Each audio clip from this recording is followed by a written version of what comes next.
Pak Menteri Agama, Pak Menteri Pendidikan, segera cabut peredaran buku pendidikan Pancasila dan kewarganegaraan kelas 7. Teman-teman, itu sebuah judul tanggapan yang dibagikan Tuan Kopong MSF di Facebooknya. Yang ia tulis ini adalah tanggapan karena satu hari terakhir ini di Facebook banyak beredar sebuah gambar isi buku pendidikan Pancasila dan kewarganegaraan kelas 7. Itu yang menimbulkan banyak perdebatan. Dan yang akhirnya Tuan Kopong berusaha menanggapi itu. Dan itu judul tulisan atas tanggapannya atas buku yang beredar itu. Apa isi buku yang beredar itu? Lebih lanjut saya akan bagikan tanggapannya secara keseluruhan. Dunia pendidikan Indonesia kembali tercoreng oleh ulah segelintir orang yang merasa diri paling tahu ajaran agama lain. Buku pendidikan yang berkaitan dengan ajaran agama dan iman agama lain bukannya ditulis oleh para penulis dari agama yang bersangkutan atau tokoh agama yang berkompeten, tapi justru dari mereka yang beragama lain dan menulis ajaran iman agama lain yang melahirkan kekisruhan dan kegaduhan. Kali ini adalah buku pendidikan Pancasila dan kewarganegaraan yang diterbitkan oleh Kementerian Pendidikan pada tahun 2021 dan yang ditulis oleh Zain Ukhrawi dan Ruslinawati. Sebuah kesalahan fatal dan bahkan penyesatan pendidikan dituliskan dalam buku ini oleh para penulis, tepatnya pada bab 4. Kebinekaan Indonesia, halaman 79. Di sini dituliskan tentang kepercayaan atau iman masing-masing agama yang dimulai dengan agama Islam. Namun menjadi sebuah kesalahan besar dan kesesatan pengajaran ketika penulis menjelaskan ajaran iman agama Protestan nomor 2 dan agama Katolik nomor 3.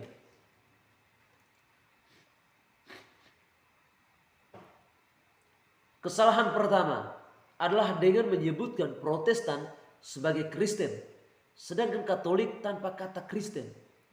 Untuk diketahui bahwa Kristen adalah para pengikut Kristus, ajaran dan karya-karya baik Yesus, bandingkan Kisah Para Rasul bab 11 ayat 26.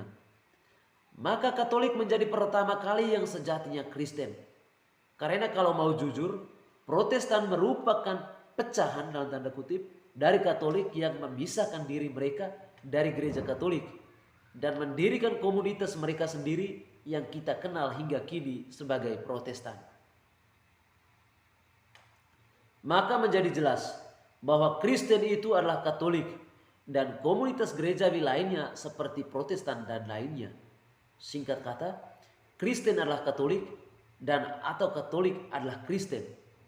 Hanya di Indonesia saja yang membuat pengaburan sejarah dan bahkan berusaha menghilangkan fakta sejarah, bahkan seakan-akan hanya Protestan yang Kristen dan Katolik tidak.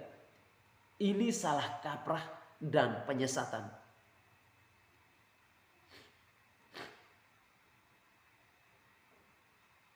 Kesalahan kedua adalah menyangkut ajaran iman. Penulis menyamakan ajaran iman gereja Katolik dan Protestan. Padahal supaya penulis tahu bahwa Katolik dan Protestan berbeda baik dari segi teologi, dogmatis dan tradisi suci yang hanya diterima oleh gereja Katolik. Bahwa pengakuan iman Protestan sebagai pengikut Kristus tidak kemudian dijadikan sebagai landasan menyamakan pemahaman teologis dan tafsiran biblis serta dogma dan tradisi suci serta magisterium gereja Katolik. Pemahaman penulis yang dangkal bahkan tidak tahu sama sekali tentang ajaran iman agama lain, baik Katolik maupun Protestan, justru menunjukkan bahwa para penulis termasuk isi buku yang ditulisnya tidak mencerminkan kebinekaan Indonesia. Kesalahan ketiga menjadi kesalahan yang paling fatal. dan menimbulkan penyesatan serta kontraproduktif terhadap pengakuan akan kebinekaan. Para penulis secara gegabah menyamakan Tuhan yang diimani oleh gereja Katolik dengan Protestan. Padahal dari segi teologi baik Katolik maupun Protestan berbeda secara signifikan. Bahkan yang paling memprihatinkan adalah penulis dengan kedangkalan pemahamannya menuliskan bahwa Tuhannya Katolik adalah Trinitas Allah, Bunda Maria dan Yesus Kristus. Saya perlu tegaskan di sini bahwa pengakuan iman akan Allah oleh gereja Katolik adalah pengakuan iman akan keesaan Allah yang berakar pada wahyu ilahi perjanjian lama. Iman gereja Katolik akan Allah adalah esa menurut kodrat, substansi dan hakikat. Katekismus Gereja Katolik 222 sampai 226. Bunda Maria kami hormati karena perannya di mana ia pun menjadi rekan sekerja Allah dalam menghadirkan karya keselamatan Allah di tengah-tengah dunia. Bunda Maria jelas berbeda dengan Tuhan. Bandingkan Lukas bab 1 ayat 26 sampai 38 dan Yesaya bab 7 ayat 10 sampai 14. Misteri Allah Tritunggal memang menjadi misteri atau rahasia sentral iman dan kehidupan Kristen Katolik. Namun pusatnya pada Allah yang satu dan benar yang mewahyukan dirinya kepada manusia melalui Bapa, Putra dan Roh Kudus dalam kesatuan cinta. Bandingan Katekismus Gereja Katolik 232 sampai 242. Kesalahan dan penyesatan fatal keempat adalah kitab suci agama Katolik. Dalam buku ini penulis menuliskan bahwa kitab suci agama Katolik adalah Injil. Ini penyesatan bahkan pembodohan. Injil adalah bagian tersendiri dari perjanjian baru. Perlu saya tegaskan bahwa kitab suci agama Katolik adalah Alkitab, yang mana di dalam Alkitab itu sendiri terdapat dua bagian, yaitu perjanjian lama dan perjanjian baru. Dan Injil sendiri adalah bagian dari perjanjian baru.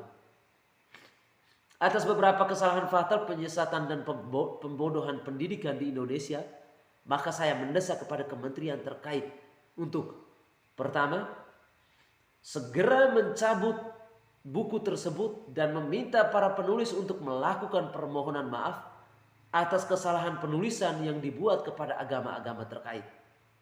Kedua, jika buku-buku pendidikan yang berhubungan dengan agama lain, maka penulisnya adalah dari tenaga ahli atau tokoh agama tersebut dan bukan oleh mereka yang beragama lain. Ketiga, segera melakukan koordinasi dengan Bimas Katolik dan Konferensi Wali Gereja Indonesia untuk segera menarik dan merevisi buku tersebut. Yang keempat, para penulis yang melakukan kesalahan fatal ini, termasuk penerbit, sebaiknya tidak lagi dijadikan sebagai penulis dan penerbit buku. Yang kelima, sebelum buku ini diterbitkan, wajib meminta lembaga Katolik seperti Bimas Katolik dan pihak Konferensi Wali Gereja Indonesia untuk membaca dan mengedit serta memberikan masukan dan koreksi. Demikian suara saya sebagai pribadi, baik sebagai seorang Katolik dan imam pastor Katolik Roma. Suara saya ini adalah bentuk kecintaan saya kepada kebinekaan yang tidak mau kebinekaan ini hancur hanya karena penulisan dan penerbitan buku yang tidak menghargai perbedaan karena penyesatan dan pembodohan serta kebodohan dan kedangkalan penulis itu sendiri. Kulawain 25 Juli 2022, Tuan Kopong MSF. Itu teman-teman tanggapan dari Tuan Kopong MSF terhadap peredaran buku yang ditulis oleh dua saudara kita tadi dalam buku pendidikan buku pendidikan Pancasila dan Kewarganegaraan untuk kelas 7 yang diterbitkan pada tahun 2021 kemarin. Dan ada beberapa tanggapan di Facebook, ada beberapa tulisan dan ada yang menjawab atau berkomentar begini. Itu sudah lama terjadi, tapi si penulis ini yang membuat status di Facebook menyatakan kamu diam saja. Dan ada beberapa tanggapan, ada beberapa saran dari teman-teman, seandainya semua guru Katolik bersatu dan membakar buku tersebut. Dari saya sendiri, saya sepakat dengan pernyataan itu. Ya sudah, kumpulkan saja, bakar saja bukunya itu. Buat apa ditarik lalu dibiarkan begitu? Ya sudah, kita musnahkan saja buku itu dengan membakarnya. Itu saja ya teman-teman yang bisa saya bagikan dari tulisan Tuan Kopong MSF. Dan semoga kekisruhan ini membuat kita semakin mencintai kebinekaan dan membuat kita sadar bahwa apa yang kita tahu belum tentu benar-benar diterima, dan bahkan jangan sampai kita membuat diri tahu tentang segalanya, apalagi yang berhubungan dengan iman dan kepercayaan orang lain. Itu saja, terima kasih.